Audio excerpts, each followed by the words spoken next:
Hey there, Jayney Wallick, and welcome to Jazz Alley in whatever form you're here. And tonight we are in for a treat because we are going to hear from our inveterate audio engineer, Ted Wright. He has been an audio engineer since age 12, so he even has me beat. I was kind of amazed to hear that, actually, so good job, Ted. And he's been here for 8 years. I've had the pleasure of working with him the last few, and always a pleasure. He also works at festivals, so he does live, he does clubs, he does it all. Ted Wright. And you can be here.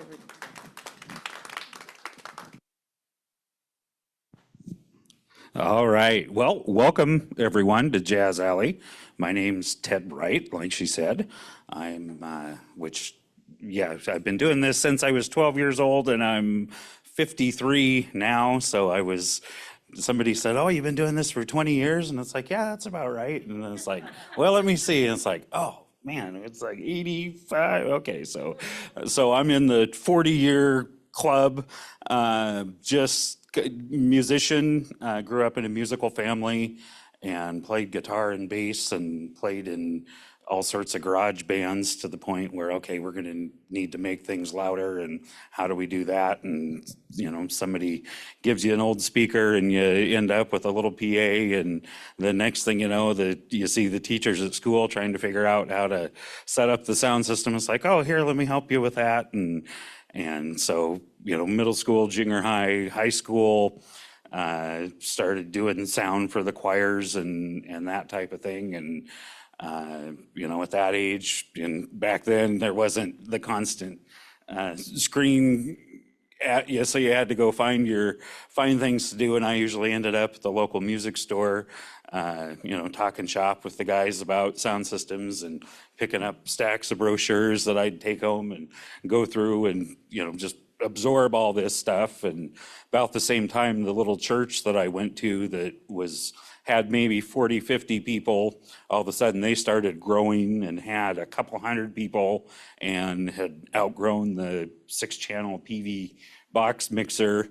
And I told them, "Oh, you need to get a 24-channel mixer and these speakers and all that." And they said, "Oh, okay, yeah, well, do it, go buy it." And I was 16 at the time, so I'm, trying to figure all this out, and okay, let's make this big system. Along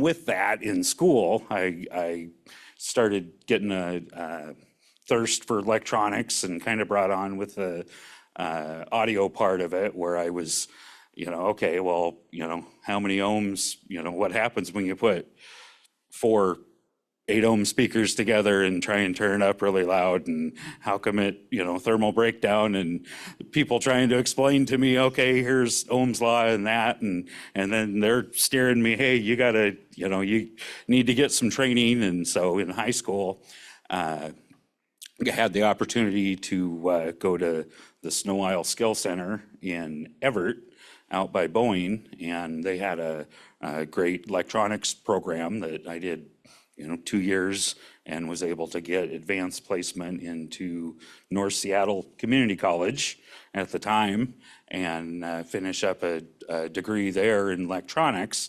And that kind of coincided with what I like to do in music. Went to work for Fluke Manufacturing up in Everett, making voltmeters, and did that for about 6 months in a factory with no windows, and thinking, there's got to be something better than this. And and was doing some outside gigs, doing sound. People would say, "Hey, we need you to run this and run that," and the music store that was up in Marysville, they would hire me to go out and do events for them. And they said, "Hey, do you want to come to work here and run the sound department?" And I was 19 at the time. It's like, okay. And once I started my first week doing that, then it was like, hey, this is like a party. The whole, days go just like that. It's right up my alley. It's music, it's sound, it's electronics, it's all of that. And so worked at that store for about 5 years, and then went out on my own from there. At 26, me and a partner opened up a music store sound shop called Bigfoot Music up in Arlington, which is still up there. And at about the 10-year point, I got a little less interested in selling guitar picks and strings and stuff like that, and kind of got out of that business and just started freelancing gigs here and there, working festivals and occasional tours, a lot of bands, things like that. Then got a call to come here and heard they were looking for a guy. And so, like you said, you were everything audio in your job. And in this job, I wish it was just everything audio, because it's a lot of backline gear. It's a little bit of lighting, a little bit of getting towels and water for the band, and managing, getting Ubers and all that kind of stuff along with the business. So I wish it was just audio, but audio is the thing that really keeps me interested. Little bit of history on the club. John Dimitriou, who still has his office upstairs and still shows up every day, he started the club in 1980 down in Pioneer Square in a little place. Him and his brother had the club, and then they moved to this location 85, 86, and it was just this half of the room over there. When they first opened, there was another restaurant on this side, and the stage was a lot taller and right up against the window there. So it was kind of a more traditional club. A couple of JBL speakers up in there, and 16-channel Allen and Heath analog mixer in the back, and that was good enough for jazz of the day. Nowadays, well, let me go in and let me get back to the system and the history. In 1990, they expanded to pretty much the configuration that's here now, and added the balcony, and decided that, okay, we're gonna bring the stage out and we're gonna have people on all sides here, which is another challenge in itself of getting the coverage with the width. The solution back in the 90s was to do line arrays. And so, it was, hey, line arrays are better, right? Because that's technology. And so when I got here, there was 4 line arrays with 4 boxes each. And, for those of us that have worked with line arrays, you kind of discover that 4 boxes doesn't quite get you the full width that you want in a line array most of the time. And there was, plenty of horsepower. We could blow, people that were in the right spot, you could blow away. But down close here by the front of the stage, kind of went right over their heads. A lot of the, really within 10 feet of the stage, it was going right over their heads. And so when we decided that, hey, let's make an upgrade and it's time, then we went to the current configuration, which let me get my notes. And what I will do is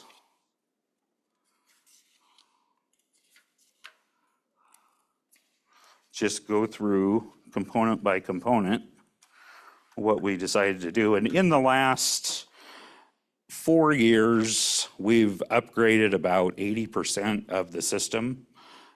So new boards, new digital boxes, new system processors, new amplifiers, new speakers. And so what we did was, and we kind of have a light going on the main speaker that we're using. And so this speaker right here, which a lot of our system, it has a local flavor. And these are Macaulay boxes from Macaulay Sound down in Puyallup.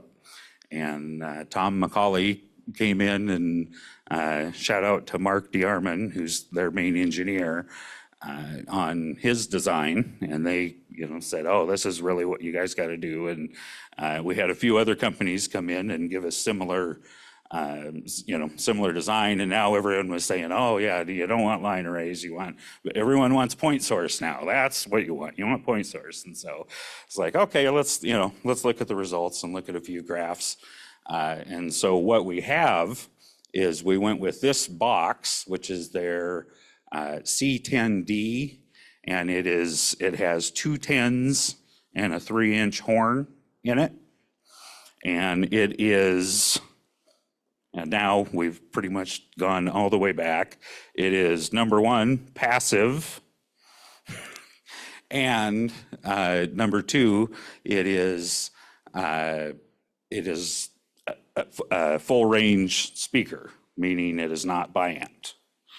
And so, and then everyone, say, well, isn't biamp a much better way to go? And we go back to then, well, what are the limitations of crossovers? Why do we want to biamp? And they've, through technology, have overcome a lot of the problems with traditional crossovers. So this speaker, it's a 4,000 watt cabinet for 2 10s and a horn. So they've figured out a way to make a passive crossover take 4,000 watts. The cool thing about this, it's a 60 by 100 horn. So the angle, the disbursement. And when we looked at the design, and there's 3 speakers across the front and a speaker going that way, speaker going that way. They're all the same boxes. The horns are rotatable. So we have, on the outside ones, we have the 100-degree going horizontal and the 60-degree coverage going vertical. This center cabinet, they did a 60 by 60 lens for us. And so here, then always the problem that we've had with the speakers on the corners was the direct center. And so just getting this area, we added that one in with a real focused, and notice this one tilts down a little further than the ones on the outside. The ones on the outside are now giving coverage to the back row of the balcony, which was, one of the criteria that we had to cover on seats. And then the side ones, there you have the 100 degrees going vertically instead of horizontally, and the 60 degrees going horizontally. So it gives real good coverage. Another thing with these is they're designed with the FIR filters. And so now with processing and the advancements that we've had in processing, we can get really narrow, accurate filters using DSPs that will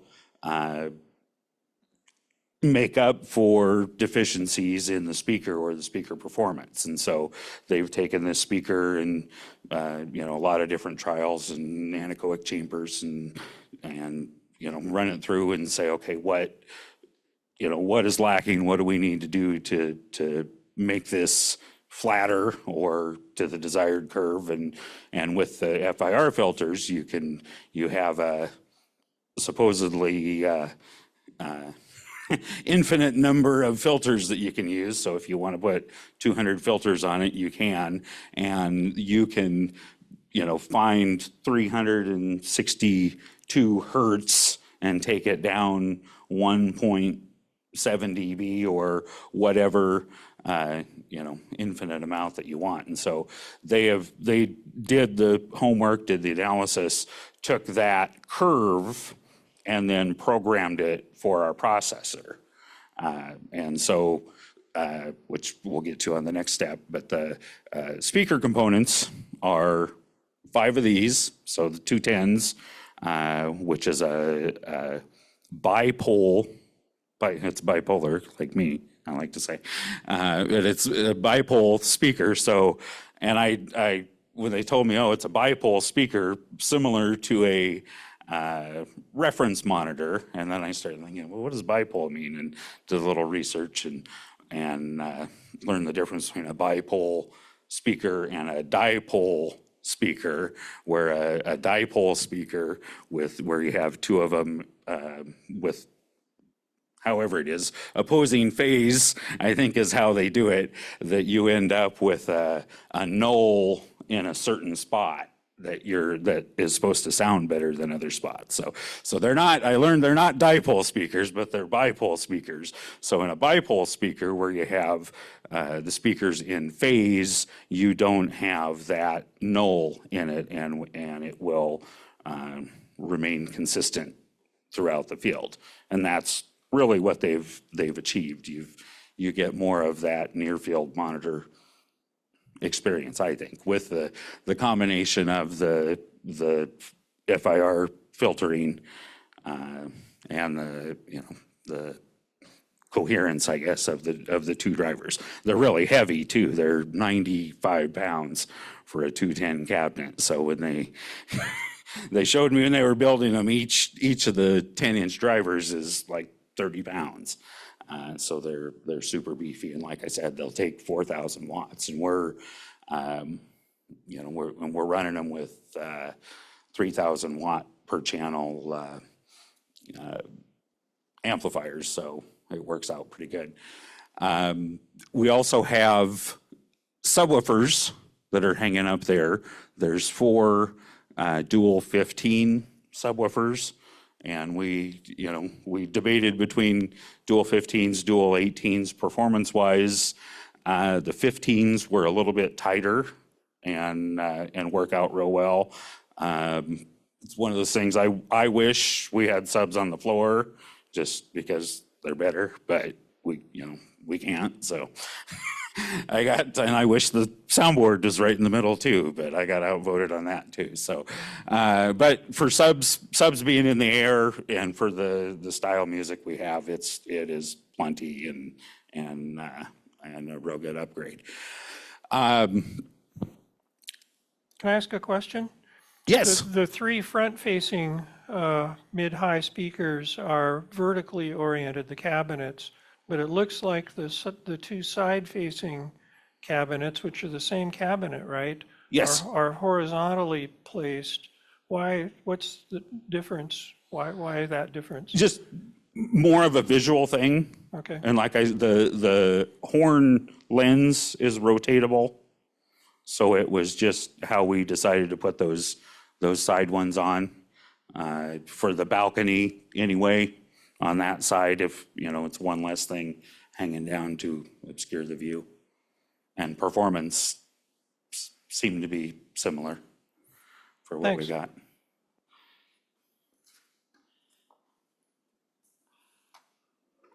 And the next, probably the next important thing in the chain is our system processor, and that we're using a Symmetrix Edge processor, and I don't know if anyone's familiar with those, but it is I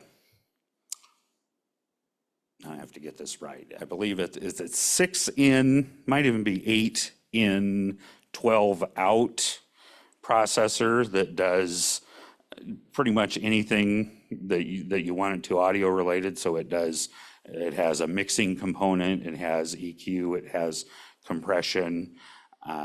It is the FIR filters that were written in that curve that was written in the Symmetrix composer language. And so when the system was installed, that curve was installed to the speakers. The way that we use it, we run mostly Dante in from our consoles. So we're, all digital up until it. We do have analog inputs that are switched in. So when we'll get somebody that'll come in with a different console that wants to plug in to our system, then we'll have an ability to switch it. The edge processors upstairs in our amplifier room, but we have one of their T1 glass systems, which looks like a mini iPad, and that's programmed where we can adjust different zones. We have 8 balcony fill speakers that are all on different zones, and so we can turn those up and down. Within the Symmetrics processor, it goes through a mixer, and each of those are time delayed, and there's an EQ on each set of speakers, or we have 4 different zones that we have set up in the edge that we can then, if we really want to, you can go back there and EQ them and dial each one of those in.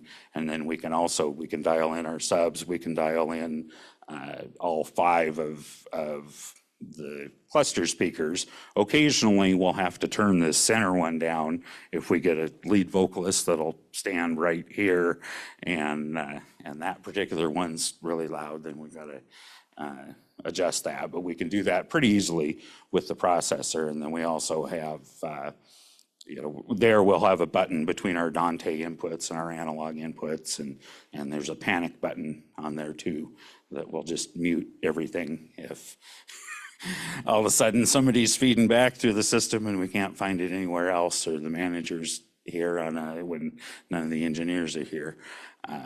So the Symmetrics Edge is great, and support is great. There's 2 engineers that are down at Symmetrics that are usually just a phone call away if we get stuck on having to program it. And I never thought and never really even wanted to be a programmer in the composer language, because that was all supposed to be done by somebody else. But inevitably, when you're the system engineer and the tech, and you got to get something going or change, then you got to all of a sudden learn it. And so I kind of dove into the composer software, and I can now get around it pretty well. So if you're ever stuck on any of the Symmetrics things, and you can try and give me a call, I might be able to work on it.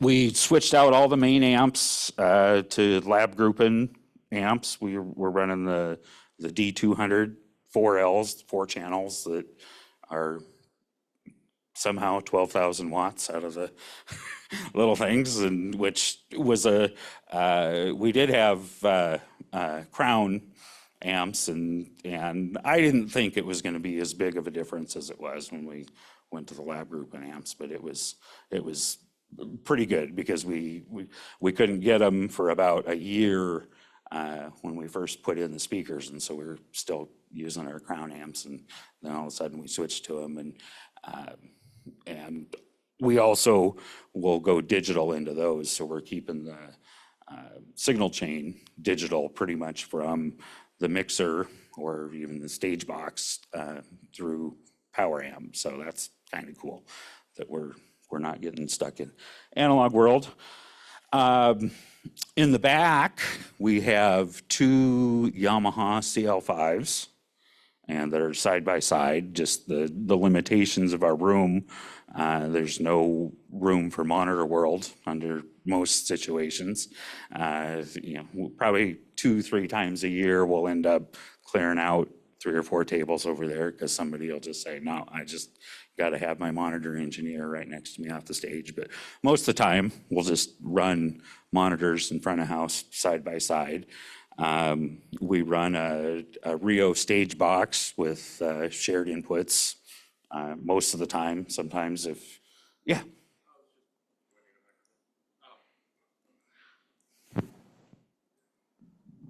In terms of the shared stage box, are you also sharing head amp gain as well, or do you have a split? We are sharing head amp gain. Yeah, and we do, and let me, sometimes we, if the artist demands it, we'll get another Rio box in, and we do have a split. We have a physical split. So we run, we have 40 channels on stage of analog that will run back to the back where we have a split, which most of the time is just running into one box into shared head amps. And it's the Yamaha system with the gain compensation. Once you kind of get your head around it, then, you know, as you're turning the gain up on one board, it's turning it down on the other one, and kind of works once you get your head around it. But most of the time, it's not a problem. But occasionally, we'll just rent another Rio box and split them out. And most of the time, we're with the 32 channel Rio box and 8 local inputs on each board, we can do 48 channels. Which it's hard to believe that you need 48 channels in a stage like this, but you get some of these bands that'll come in and, oh, we got 6 keyboards over here and 4 keyboards over there, and they all have to be in stereo, and then we got 4 tracks, and we got, you know, and of course we got to have a dozen drums on the mic, or mics on the drums, because it's a, you know, so for a 350 seat room.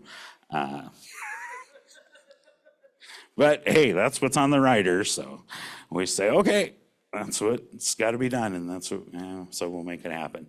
All the power amps are kind of, if you see that exit sign over there by the chandelier, power amps are right behind that in a room that we got to take an elevator or staircase to get to.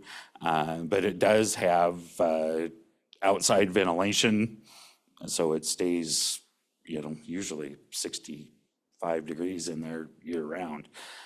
So it's, the amps put up with it. We have 8, we haven't upgraded our monitor system in a while, but we have 8 bi-amp monitor mixes with just traditional passive bi-amp monitors. We have 6 12s with horns and 4 coax 15s that work out really good. Are those Macaulay's also? Yes. Okay, thanks. Yeah, they are. And the speakers that we have that are the underhang speakers, those are about 20 years old or so. And so that's the next thing that we're looking at upgrading, because those didn't get upgraded when these did, but they work pretty well. And we also have, because the way that the seating is in here, where there's, of course, all, you know, the round seating, the balcony seating, but back in the bar, there's about 40 seats in the bar that are 20 feet deep under the balcony. And then behind the bar, there's 6 seats that's kind of the VIP area. They call the back bar area, where those 2 lights are. And so people will sit back there, and, you know, the only way they can hear for the most part is the support that we have with the back speakers. And so we're, you know, part of the job is, once you get everything going, then running around and making sure that the fill speakers are at the appropriate level, that everyone's happy there. Any other questions on equipment? Yeah. I'm just curious, we see the speakers below the balcony, but are there any on top as well, or is coverage enough from the main PA? Coverage is enough, and we definitely took that into consideration where these speakers were aimed. And so, you know, it's getting the angle, which I think we've achieved real good coverage with the configuration we have. My only complaint, my tip, if you come here, the worst seats in the house is usually the balcony corner, and that's the bass trap. And so you get going there, and just all the bass in the room ends up there, and you're down here mixing. And back there is front of house, if you don't know, it's kind of the triangle there, which, you know, isn't the worst place in the world isn't the best place in the world, but it's where it is. So we, you know, you can get a pretty good representation there, but sometimes you get in the corners and then you'll feel the bass when you're back there, and it's like, man, I don't hear the kick drum, or the, you know, so you turn it up, and then you come over here and it's like, oh, okay, do my, you know, and then you really know what's going on there. Yes, sir.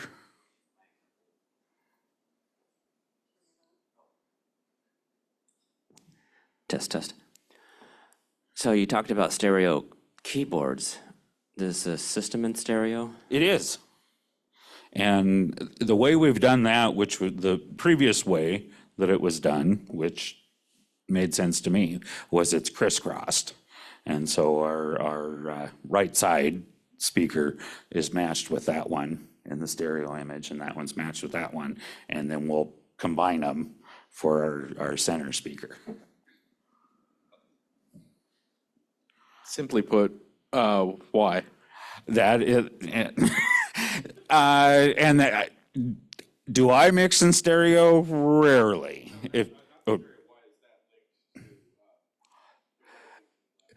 The thought there is that at any one spot, then you're going to be hearing two different sources, so you'll get your perception of movement or sound coming from a different area.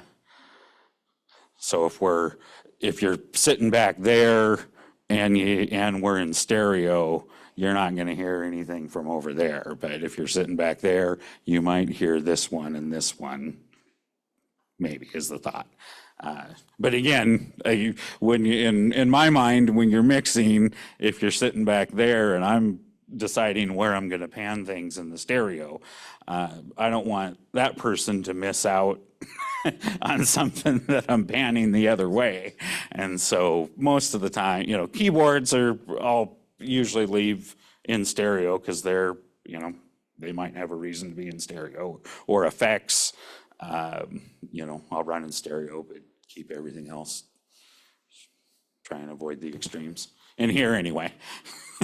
Other places that I can mix in where, you know, you have more people in the middle. We get a lot of acts in here that use the piano, and so I've over the years tried to refine how I mic pianos, and have, in this job, it's great because probably half of the acts that come through here will bring their own engineers that tours with the artists.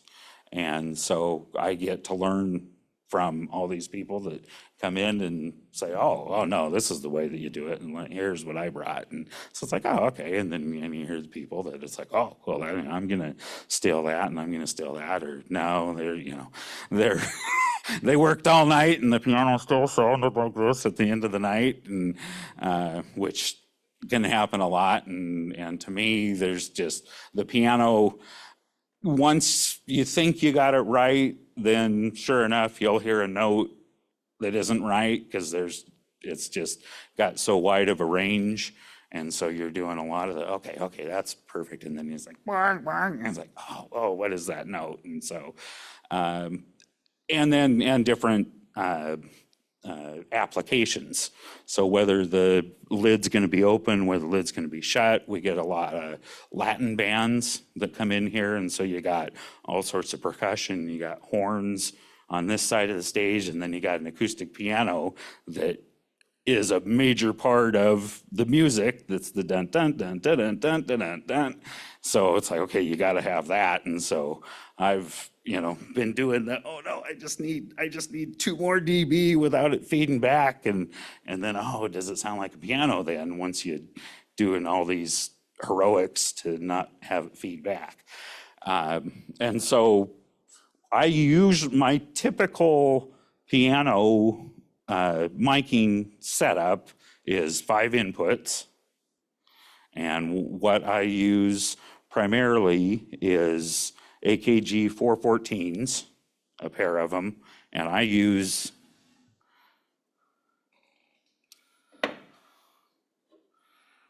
just these clips that go on it.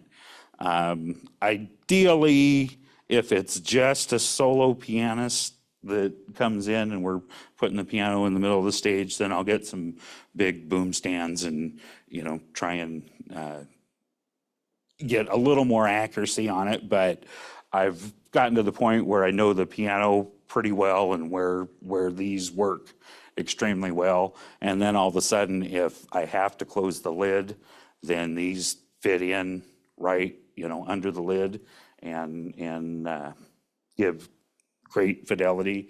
Also, the DPA 4099s I'll use a lot, that I like maybe a little bit better in closed lid applications than the 414s. But those will be the main left-right stereo pair or high-low or however you want to do it. And then I'll use a whole microphone that a lot of times will be for monitors for everyone on stage that, the 414s or 4099s are too much. So the whole microphone that's just picking up the soundboard, a lot of people use SM57s for that. I use an AKG C1000 vocal mic, which is a condenser vocal mic similar to Beta 87 or something like that. And it works pretty well and doesn't feedback a lot. So I use that for the microphones. In addition to that, which we picked up from Chick Corea, rest in peace, when he played here a number of times, and he'd come through with different microphone setups, and he came through with Yamahiko pickups that we use for piano. And what they are, I have one out of the box. And so in the past, I've used the BBE pickups. I'm trying to think of another brand pickups, and they all suck. They all just, you might as well be micing the leg of the piano or something, because they just didn't ever sound like a piano at all. But this pickup system, the way it works is it comes with all these blocks, comes with 5 different blocks, and then and a little gauge, and you use it between the beam, the solid beam, and the soundboard itself. So you measure how much room that you have and which block that you want to use. And then in that block, then you screw in the riser. Easier said than done. And then the element, which I'm not sure if it's piezo or whatever type of magnetic rare earth material they have, but the pickup part of it, that's sealed in plastic and then magnetic. So when it's on there, it's solid. But because it has the little plastic spacer in it, it's not making physical contact with the whatever that part of it is, the pickup part. And so you have that millimeter or 2 of separation between it. Then you have 4 different outputs that you have, which is really cool, because once you have this thing wedged between the block and the soundboard and you're up looking at it like you're working on a transmission or something, then you just want to be able to plug in this little tiny micro connector to the nearest input, and then you have a high impedance output that works real good into just about any kind of direct box. So the pair of these pickups is really, really good. Almost, it's not quite what you could use to pass off as for a concert pianist, but you can get extremely loud with them, and they sound really good. And so with the combination of the 414s, the whole microphone, and the 2 pickups, usually you can get a pretty good piano sound. And I've used them on upright pianos, on a few different, 6-foot pianos. They sound really good there too, and they're a good solution, and definitely recommend it. We also have had some people that come in and kind of do new style music with acoustic instruments and sample and effect, put delays and those kind of things on, and these work incredible for that. That's usually what they'll do, is they'll come right out of this into a processor, a looper, and then use that, and then in the looping process, you don't get that buildup that you'll get with a microphone. Ted, can you please spell the name of those pickups? Yamahiko is Yamahiko.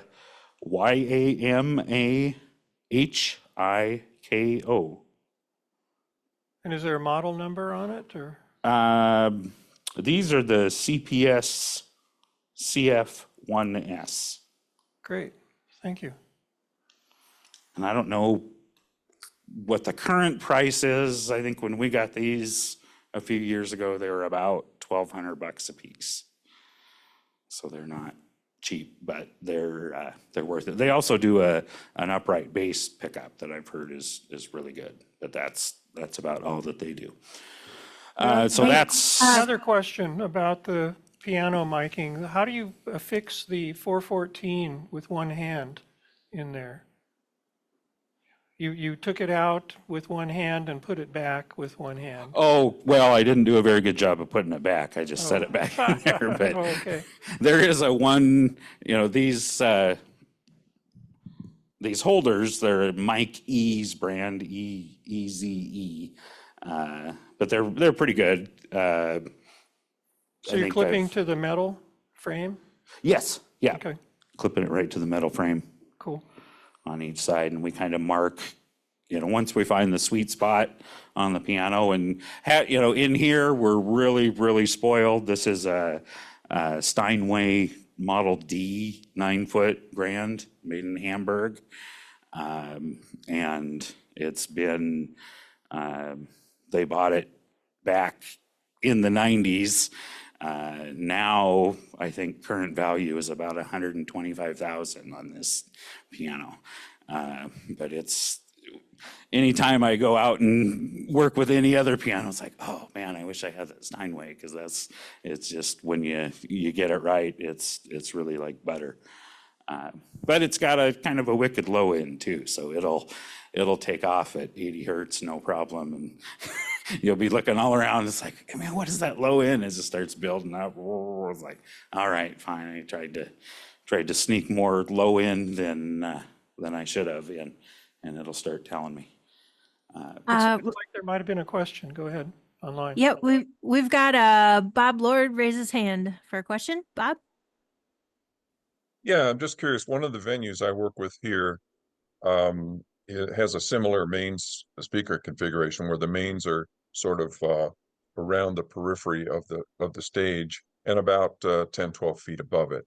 And we have all kinds of feedback problems in there because the mics were so close to the vertical plane of the speakers. I'm just curious about your feedback performance of the stage there, and also associated. Have you done any room treatment? No, on the room treatment. We haven't gotten that far down.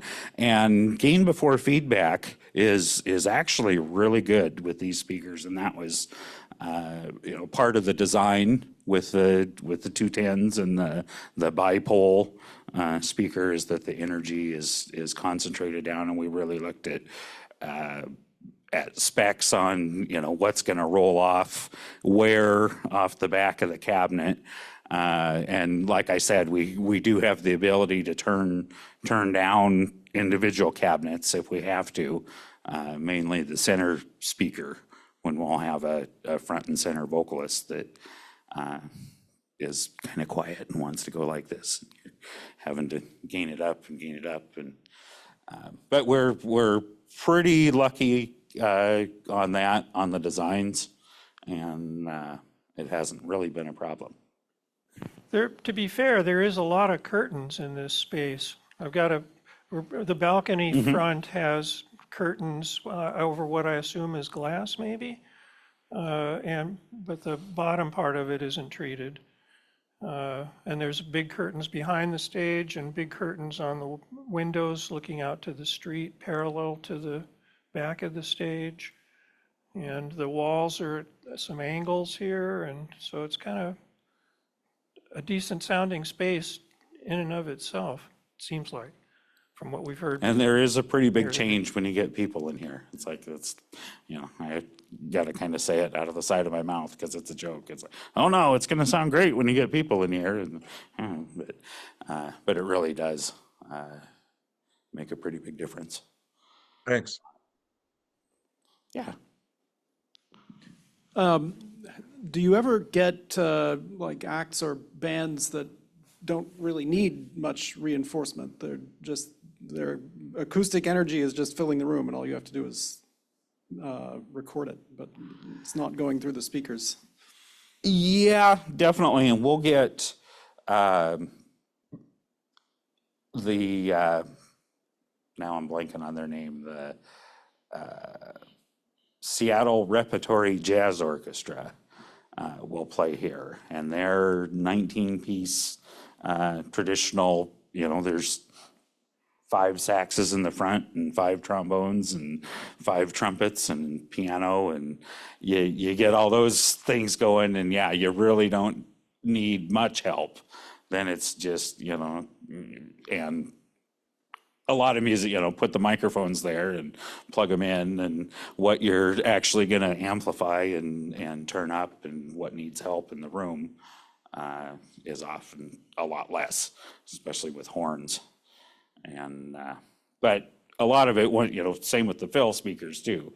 You end up saying, okay, well, we want a little bit of that, and bass guitar and lead guitar, for that matter, usually doesn't need a lot of help in this room. And people come in here and, we try and say, you'll just bring the smallest bass amp that you have and really it'll be awesome. But somebody will show up, oh no, I got to have a 810 refrigerator cabinet. And as soon as they turn it on one, then you're like, oh, okay, I guess they don't need to be in the mains tonight because they're controlling their sound. And so it is, it still is it's a bigger space, but it is still a small intimate space. Before we had these setups, a lot of times I'd use these as front fills.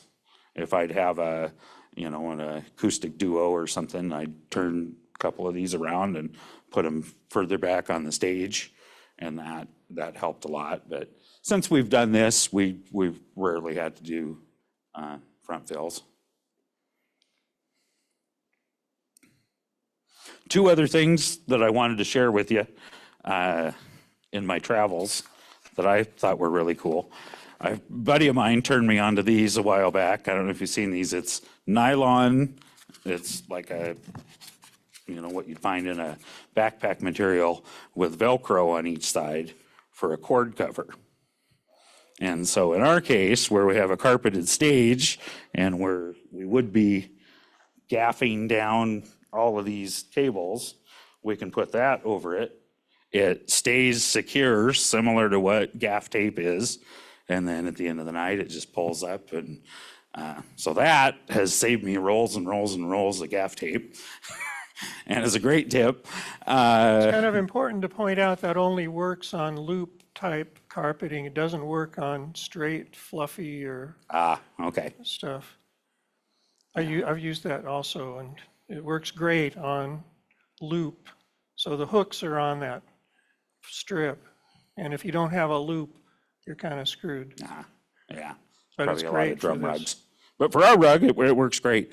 The other thing is, we're with this building, it's an office building, and so there's sales offices directly above our stage unfortunately. And so when I first got the job, they were like, oh, okay, well, here's the deal. The bands will come in, and we do 95% of our acts are fly-in national acts that come in, and they'll maybe have their guitars and pedal boards, and they'll send the writer and say, okay, we want a Pearl drum set, and we want a Fender Twin, and we want this amp, and we want a Yamaha motif, and so in Jazz Alley, we have this piano, we have a vintage B3, we have a Rhodes, we have 3 drum sets, we have a closet full of Fender amps, we have a ton of backline, and Mr. Dimitriou is pretty wise in thinking, okay, well, if it's something we have to rent 3 times, then I should just buy one. And it's like, okay, if you got a storage room, then we'll keep buying the equipment. So a lot of my job is also backline tech and getting all that stuff out. And so when people come in, they'll show up at 4 o'clock. We can't make noise until 5 o'clock. So they'll kind of get settled in, and then they tell me, oh, but doors are at 6, and we really want to get people in here and start selling drinks and food, so make it at 6. And so it's a challenging proposition a lot of times when band comes in and you have that limited time. You learn to do stuff real quick, and you don't really have the, okay, let me hear that inside kick drum mic again. And, it's just like, okay, everyone just start playing and I'll pick it up. And, but the good thing is we get a lot of repeat acts. So every year, usually about the same time, we're gonna see War, we're gonna see Taj Mahal, we're gonna see Kenny G. And with digital consoles, we save everything. So we have files, we take 1 million pictures, we, mark up all the writers, and I saw the funny picture with a theater that has the writer wall of shame that they have of all the people, because and it's not even a joke when people come in and, oh, you got our old writer. Oh, we don't do that anymore. Oh no, we want the drums on that side of the stage and the keyboards on that side. So if it wouldn't be too much, if you could just change all those over, we'll wait. And it's like, yeah, that would be too much, but that's one of those electro-politics things. So last thing that I wanted to share, the noise thing. We tried drum shields and mixed results with full drum shields. Usually what happens is as soon as you put a drum shield around the drummer, then they play even louder because they think that they're not being heard. And then everyone else on stage then thinks that they need all of the drums and their monitors because they won't be able to hear the drums. And to me, the energy is still in the room. I've had really loud drummers and put them in glass, and then you listen, it's like, it's just as loud, and there's, the energy is moving around different places. Maybe it keeps the drums out of vocal microphones. If you got 4 or 5 people up here with microphones, then there's benefits. Definitely shields on the guitar amps when they get out of hand and they get the shield of shame. They get one warning. It's like, all right, you got to turn down, and then it's like, hey, you're sorry, I got to do it. Got to put the shield in front of you. I started using these maybe a year ago, and I've had pretty good results with them. When there's different brands that I've seen, and we have like 3 or 4 of them. But if usually there's that offending crash cymbal or snare drum or hi-hat or something on stage that's getting in all the other mics. And so I've found these, you just put them over the drum set or around the drum set and play with them a little bit.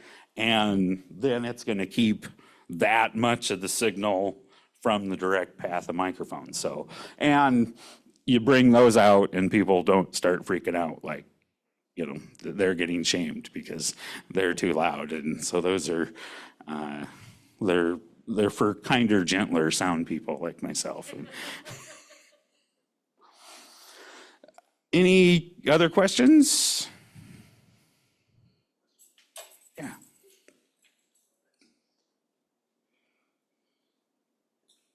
I was wondering if you had any type of recording system integrated in as well to do multi-track recording.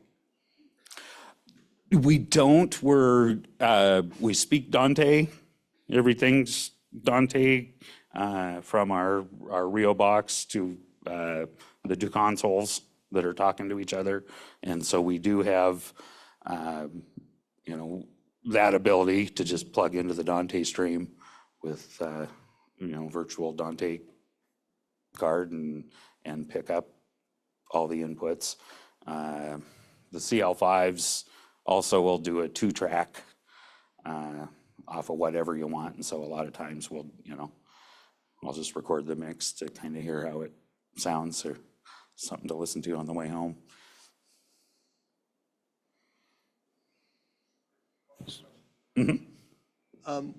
With the 414s that are in the piano, are those just in the cardioid pattern, or is there, you switch them into a hypercardioid or anything? No, cardioid.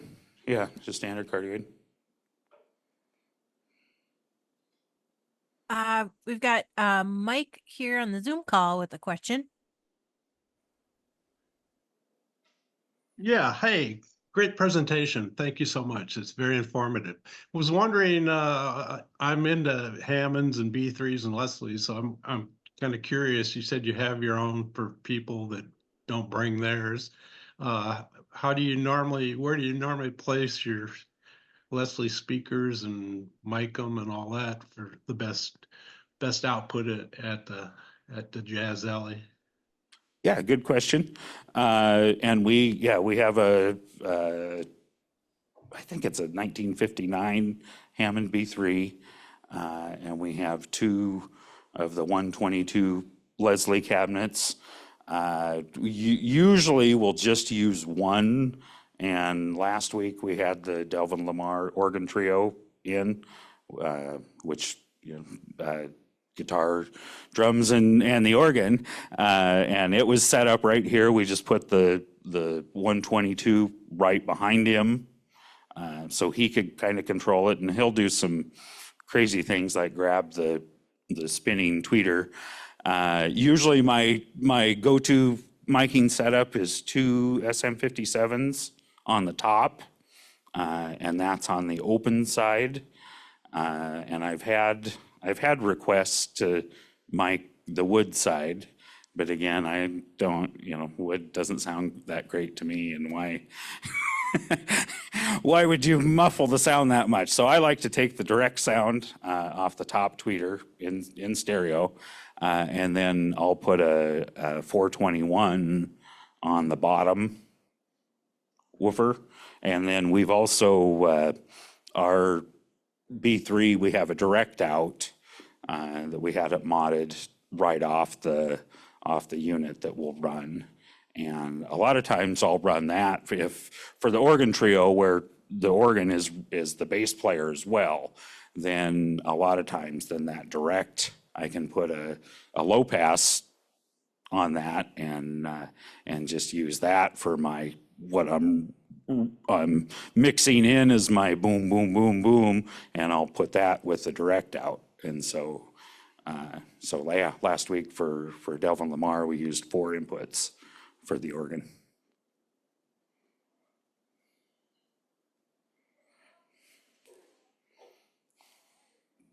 Do you have a method that you switch the mic on, please?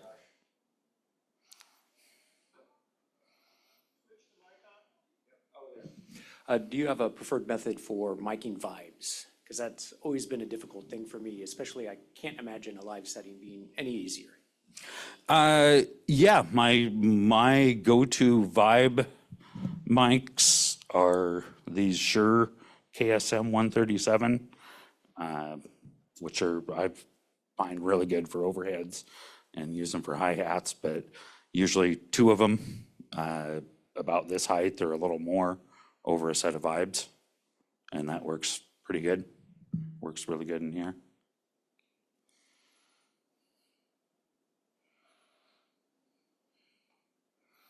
We've got Sean Murphy here on the Zoom, has a question.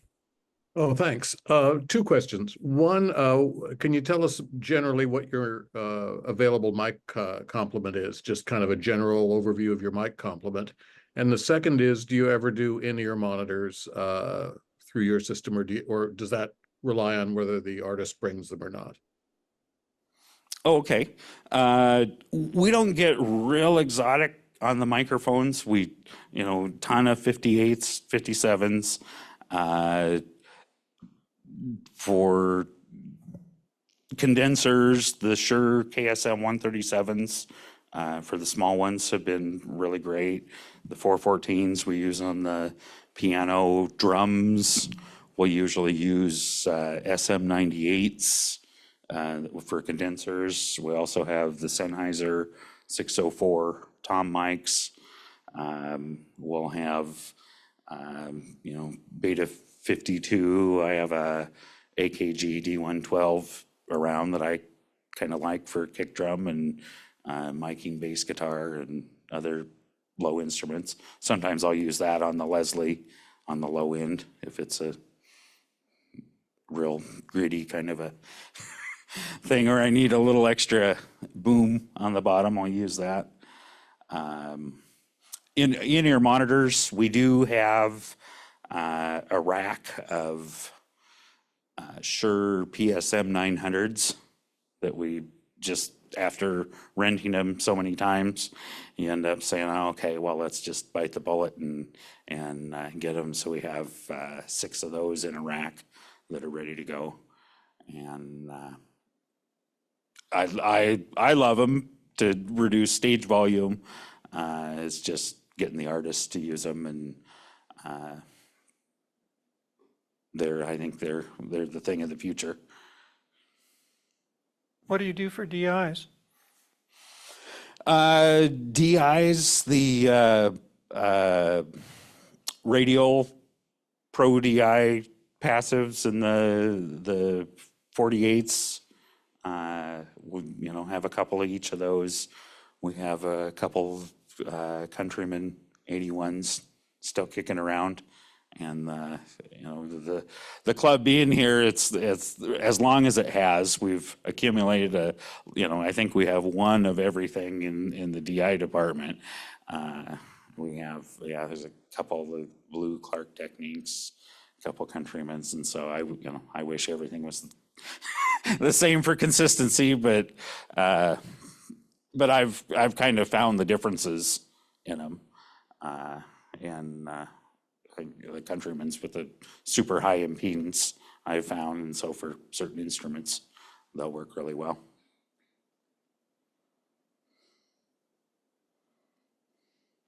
All right, anyone else? Find that microphone. What in general would you say is, I was going to ask, what was the toughest situation you ever had to set up mics for, but maybe just what's the most, so you don't have to name names, what's in general the most difficult the most challenging kind of act to set up for here? Because it's a dinner club, and so 90% of our patrons when they come in here, it's an upscale restaurant that just happens to have a stage where you have national acts come in, and so when people, volume, when it gets excessive and the band gets really loud, then you're fighting feedback. You're fighting the manager coming over and saying, boy, it's really loud, and all the servers coming over and saying that they can't hear to take orders. And and then you try and tell the artist, it's like, hey, we really need you to turn down your monitors because you're your monitors are polluting the rest of the signal and we can't turn anything up in the mains. So that, stage volume, that can be an issue. And they usually do a pretty good job at getting the right kind of bands in here.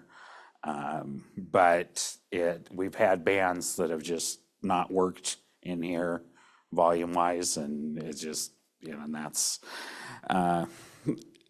through the experience that they've had, and the people that book the acts are really good about getting the right fit of people in here. So for one instance, we had Los Lobos in here, which we get some of the classic rock acts that come in and are a pretty good fit, like War will come in here, or Blood, Sweat, and Tears, and those are usually pretty good things. But yeah, Los Lobos came in here, and there's 4 guys up front that all play twin reverb amplifiers.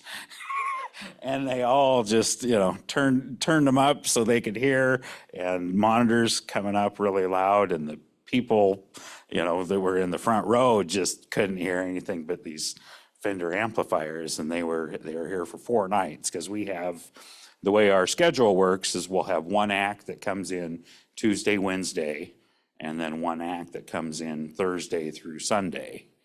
And so we'll, and I do all the setup and all the sound checks. And then, usually my buddy Fausto Torres, who's been here for 25 years, he'll come in and run the weekends after I already have it all set up for him. But anyway, I'm not bitter. But yeah, the first night with Los Lobos, it was just everyone was upset. And so the second night, then we went out and got a bunch of plexiglass and had to put plexiglass over everything, and it was still too loud. And so it just they didn't work out. So they haven't been back. And that's a good thing. Once, you find the acts that do work and have them back year after year, and then we know what to expect. And my second year here was way better than my first year. My first year, I was, everything was new. The artists were all new to me. The place was new. I was learning everything. As soon as the second year hit and the acts started coming back, then it was like, oh, okay, I know you, and I know exactly what you need and what to expect. And then about the third year, it was like, hey, maybe I should start taking pictures and better notes. So then. So now it's like, yeah, I'll take a ton of pictures in every setup. And so when the percussionists come in and I'll measure where their congas height they're going to be, and keyboard players where they want their keyboards, and put all that in the notes and make it so we can be as efficient as possible. And then spend our time finding the bad mic cables or the bad mic channels on the snake. And that's another challenge too, as everyone that does sound knows all the even if you're 99% efficient, there's going to be that 1% of the patch that's patched wrong, or you're patching 40 channels, and chances are one of them's going to be in the wrong spot or plugged in the wrong spot. And so it's just getting all of that done, and being as efficient and make it sound good and make everyone happy. I've got 3 questions for you. First, Okay. What are the dimensions of the stage? We're about 22 feet wide and about 14 feet deep. That's a nice size. So it's not, yeah. Second question, if a group comes in and doesn't need the piano, can it disappear somehow? Yes, and that's part of one of the hats I wear is piano mover too. So when and we just got rid of our second piano. In fact, if anyone wants to buy a 6-foot Yamaha, we have one for sale. But we have the club did have the 6-foot Yamaha, which is now upstairs, and the 9-foot Steinway. And so when these aren't being used, they tip up sideways and they go right behind the curtain, even though there's only about a foot space behind the curtain. So if you come here and there's no piano, you'll see a little bump in the curtain. And so we have these boards that strap onto the bottom of the piano that'll lift up one leg, and we can pull one leg off to make it two-legged, and then it flips over right onto the spot, and we push it out. We tune the piano a lot. Every time it's flipped up or down, it gets tuned. Depending on the artist, sometimes they'll want it tuned every day in between. Some artists want it tuned in the morning and then touched up after sound check, and then come back the next day and touched up again, and then come back the next day and touched up again. And so it's just whatever's negotiated out in the details, which luckily that part I don't have to do. That we have really good coordinators, and John Dimitriou, he still does a lot of the booking himself. And so I let everyone else worry about who's going to supply what. And somebody shows up and they say, oh no, I was supposed to have this and supposed to have that, and then it's like, oh well, you need to talk to somebody else, because this is what I was given and I just do the technical part. Do you do the piano tuning too? No. And what about drum risers? Do you get groups that ask for that and demand it? The way that the seating is set up, the risers really don't work for the room, and just the sight lines and everything. If we, and people will ask for them, but if we put the drums up a foot, then the people in the back, it's going to be out of their vision. And so we've, the one exception that we used to make, which something about the age of our performers, and we usually joke, is because of the size of our venue and what we do, we usually get the acts on the way up or the way down. And so we get a lot of the classic performers that this is the perfect venue for, and one of them was Sergio Mendes, who just recently passed. And he was here every year for the last 15 years or so. And just the way that he conducted the band on keyboard, he wanted to be up above everyone. And so he was the only one that we'd bring in a little, usually about 6-inch riser to go right in the middle of the stage to put him up on the keyboard. But that's about the only time that we've done risers. Got a couple things in the chat. Just wanted to confirm that the model number of the Macaulay mains is the C10D. Yes. Great. Yeah. Thank you, Joanne, for that in the chat. And then Mike, I see your hand is raised. Is that for another question, or is it just still raised from last time? I do have another question. Sorry, I didn't know I had to lower my hand. Anyway, is there any sound equipment or anything in the green room, or can you give us a little description of what goes on behind off stage? No, and our green rooms are pretty modest. We have 2 of them. One's about 12 by 15, 18 maybe, with a bathroom, and that's about it. And we have another one that's about 10 by 10.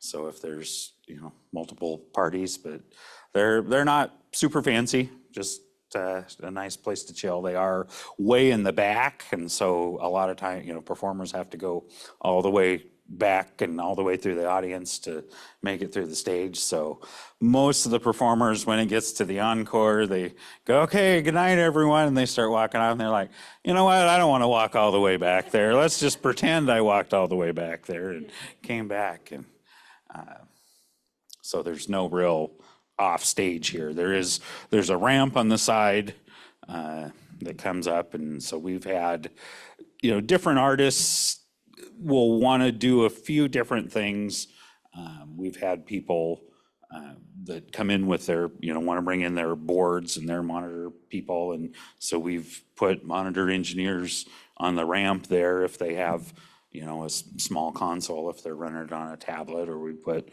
Monitor World over here.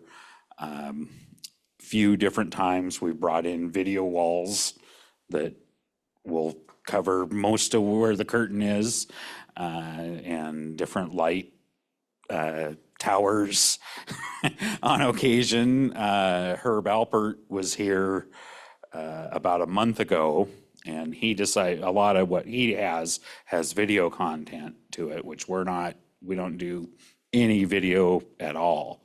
But he really wanted video and said, hey, I'll pay for it. And he's got, $750 million. So it wasn't a deal for him, and he didn't really care if he made money. So we ended up bringing in a video wall and putting video screens up on the truss so the people upstairs could see it. And we put a temporary tower over here with a couple video screens and a screen down here, and all for 4 shows.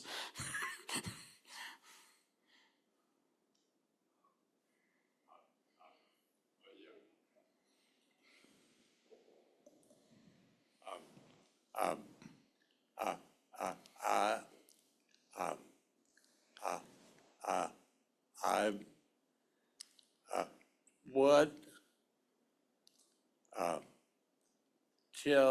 facilities do you have for disabled players?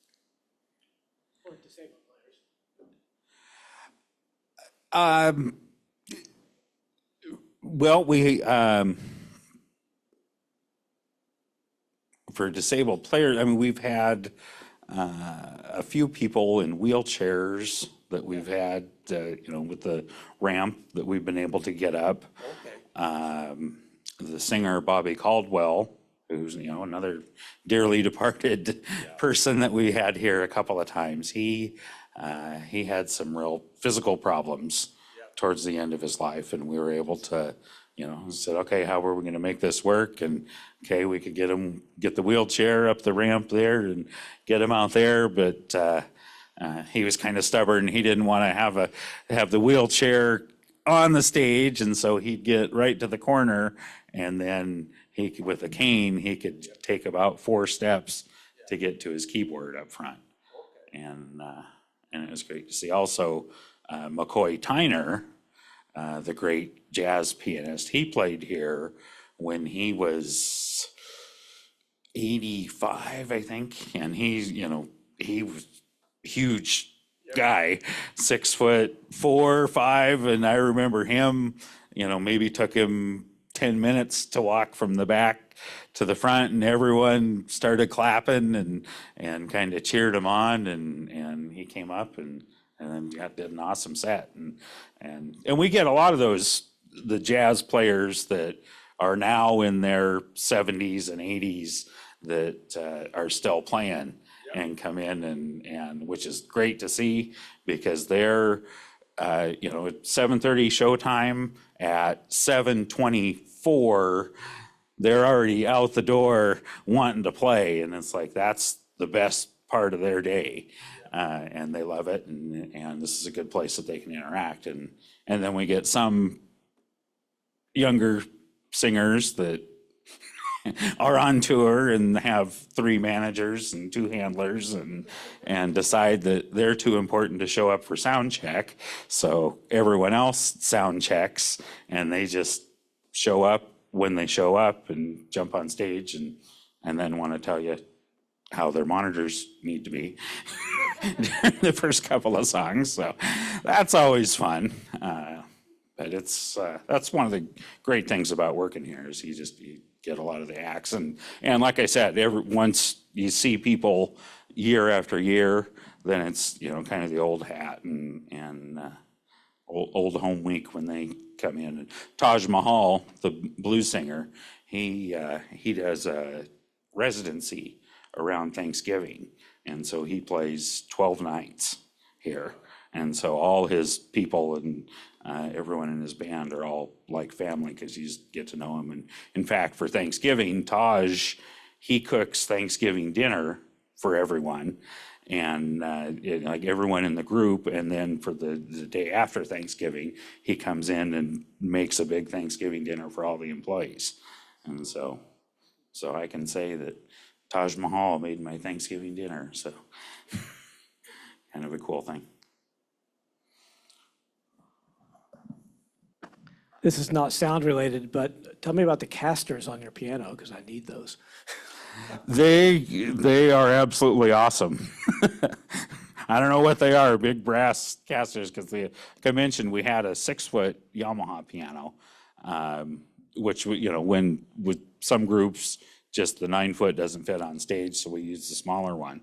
But the wheels are like 1/10 the size of that, so moving the 6-foot around was way more difficult than this one. This I can easily push around the stage by myself.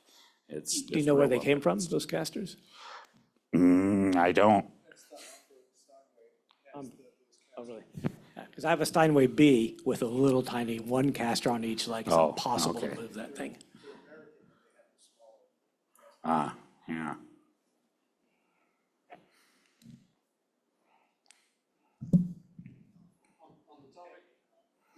On the topic of pianos, now that the 6-footer is gone, what do you do for acts when the 9-footer is too big?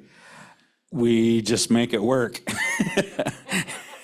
We have, if you can kind of see the back of the curtain, there's a little bit of give in that back corner. And so if we take this piano and put the key, make it where the piano player has their back to the audience totally, and we can push the nose of the piano into the curtain a couple of feet. And so that gets the piano off to one side as much as possible, and then make everyone squish together more.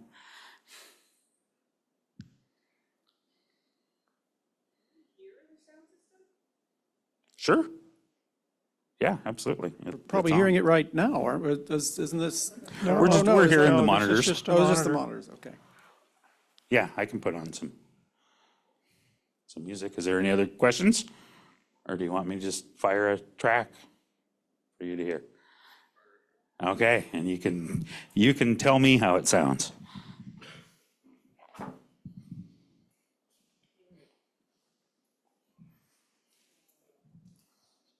We don't have a direct connection from the PA into Zoom, so people on Zoom are just going to hear whatever you hear.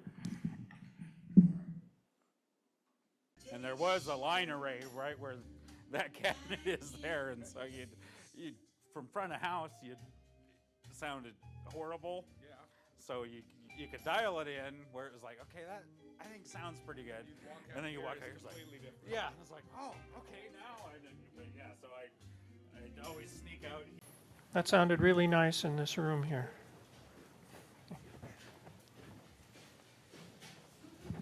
That sounded fun. We had a question from the Zoom chat here from Steve asking, with recording, is there an issue with ownership of the music? There is, and so we don't record anything. The artists themselves will record. We've had a few people that'll come in and do live recordings and release it as a live recording, or somebody will come in and use it for their for whatever use they're going to do for their own music. All right, anybody have any further questions or comments?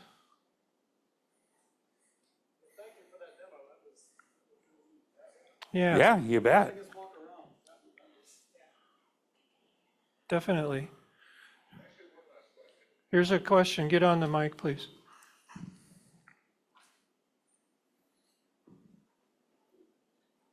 So I do a lot of club work as well, and obviously my running joke is once the meat shields get in, it changes the sound. How would you say once the crowd gets in, how would you say that affects your sound, because I see a lot of different surfaces that, you know, you might not see in a club setting.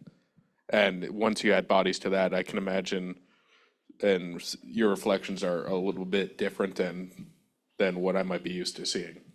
Yeah, and the tile floor being the big one. Oh yeah, absolutely. The other walls are pretty good. And I've found it just tightens up, for lack of a better term. And so I can, you know, I can EQ it to my ear and say, okay, here we're pretty close, and I know this is pretty close.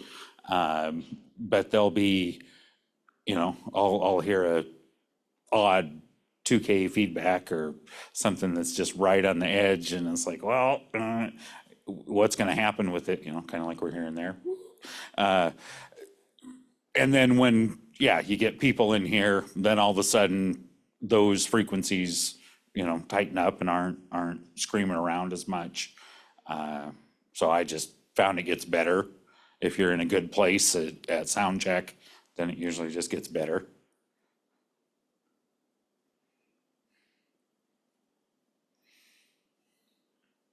And we do try and I'm told 95 dB is our limit by the authorities, whoever the C-weighted. According to me, they didn't tell me, so, okay, I'll put. The law is A. The law is Is it A-weighted. A. So you get a little bit of a break there from ignoring the low frequencies. Okay, yeah. And so we'll try and stay in that, you know, in that range. And that's, for this room, is pretty comfortable. You get, you get over 100 and it hurts in this room. And, you know, so we try and keep it, where if we're peaking at 95, 96, then we're all right. But, you know, under 90 for most of the acts that we run through here. And, you know, again, people are eating dinner. So that's a consideration. All right, any other questions? Online or in person? Okay, for the in-person people, we have cookies and stuff for you to munch on. People online, you can chat as long as you want. I'm going to turn the audio off here so that you can visit. We have a door prize that was donated by Rick Chin, and it is a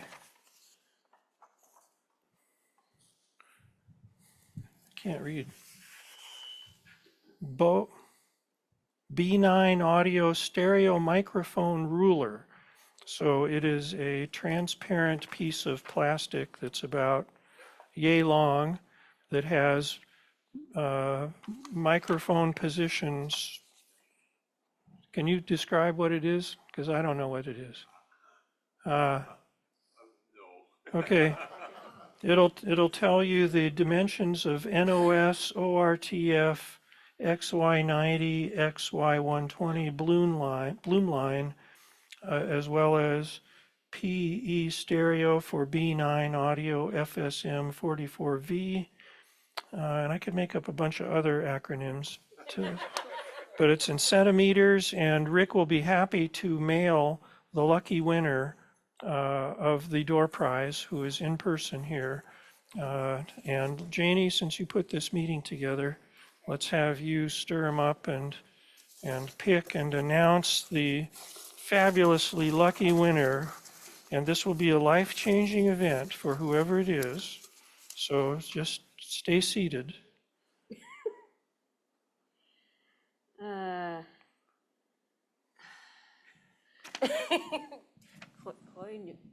Nguyen? Oh, Coy. Hey, you won. So put your address on the back of that. Do you have a pen or something? And Rick will, Gary has one probably. So sorry, losers, there's only one. But thank you for coming to be with us. What? Yeah, laser cut your own. Laser print it. Thank you. And have some cookies and visit amongst yourselves. This is a nice opportunity to meet people with similar interests to what you've got, and we like to take advantage of it. Again, we don't do these every single meeting. The next meeting is only going to be Zoom. The meeting after that is going to be J.J. Johnston in November, talking about whatever he wants to talk about. So, which is always amazing and fascinating. So thank you again, everybody, and hang out. Right, and just want to say a lot of thank yous here in the Zoom chat for everyone for putting this together, giving us a peek at Jazz Alley, just really appreciating efforts and making this available to everyone. So thank you. Thank you, everybody. And sorry I couldn't be there in person. It sounded good and missing the cookies. All right, good night.